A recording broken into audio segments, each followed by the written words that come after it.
সবাইকে সুস্বাগতম আরও একটা নতুন ভিডিওতে। তো আজ আমি যাচ্ছি আমাদের মাছের ঘেরে।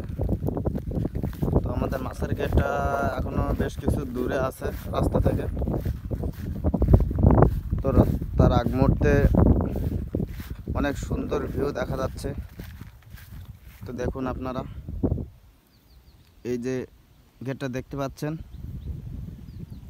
এটা হচ্ছে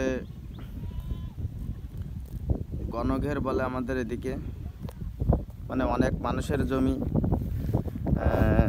মানে এই সময় ফেলানো থাকে, যে কারণে কয়েকজন মানুষ একসাথে মিলিত হয়ে এই জমিগুলোকে কাজে লাগিয়ে দিয়েছে। কাজে লাগানো এর মানে হচ্ছে এখানে ঘের করা হয়েছে, মাছ চাষ করা হয়েছে।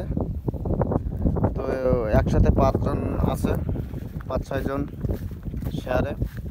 তো এই জন্য এটাকে গণঘের বলা হচ্ছে। তো এই ঘেরটা 42 বিঘে মতো ঘেরের এরিয়া আছে।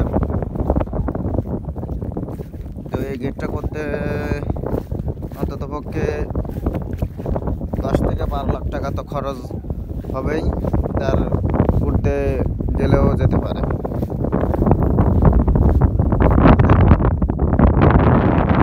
কত সুন্দর বাতাস, শরীরটা অবস্থায় আছে, কারণ একটু গরম ছিল বাড়ির ভিতরের দিকে। তো রাস্তা থেকে আসলাম, গরম অনেক কম। দেখুন বাতাস আছে কিনা আপনারা এটা বুঝতেই পারছেন। জলের ঢেউ দেখলে আপনারা বুঝতেই পারছেন যে এখন কেমন বাতাস আছে। তো যাই হোক বন্ধুরা, ভিডিওটি এখানে আজ শেষ করব। তো আরও একটা নতুন ভিডিও আসার আগে পর্যন্ত সবাই অনেক সুস্থ থাকবেন।